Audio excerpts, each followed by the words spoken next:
My name is Don Albensi. I started Albensi Dental Laboratory in 1979, a one-man laboratory, and so 32 years ago, and we've now grown it to where Albensi Laboratory has somewhere around 60 employees. So from the time we started till now, quite a few things have changed. We went from the analog world, everything being done by hand, to digital.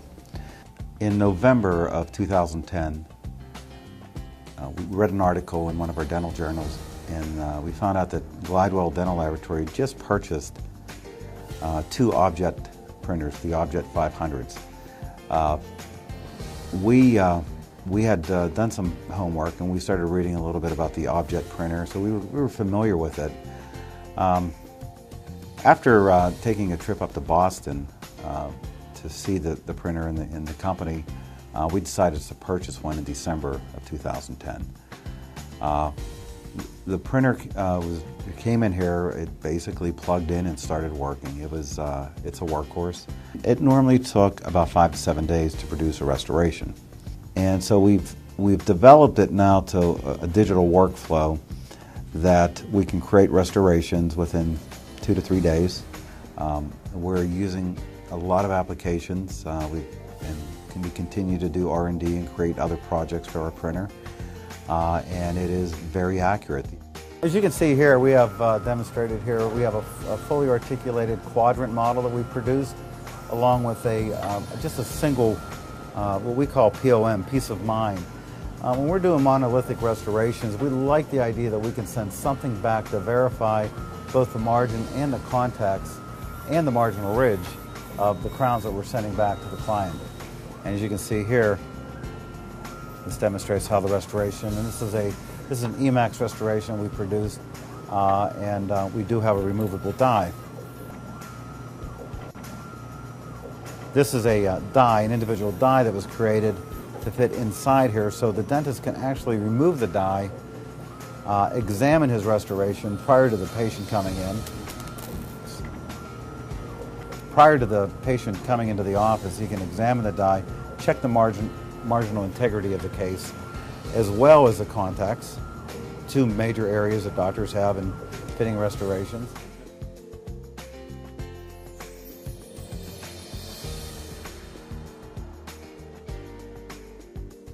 As we introduce this technology to our clients, the words that we get back from them are, "I can't believe I haven't been doing this for years." It has made dentistry fun again.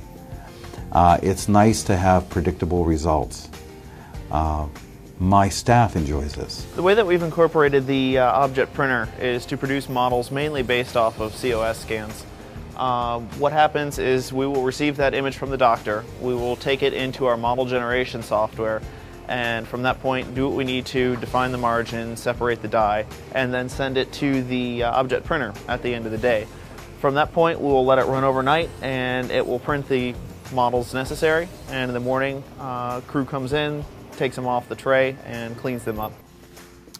After the ObJet 350 was placed in our laboratory, we were anxious to get it started.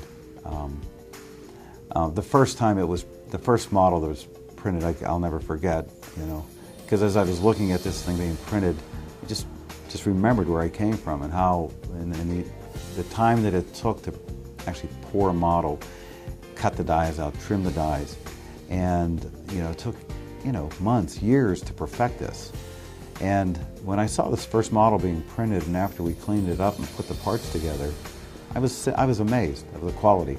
Now that we've had the ObJet printer in our workflow here for 6, 7 months now, standing back and looking at our decision to purchase this, we're very happy with our decision. It's literally plug it in and let it work.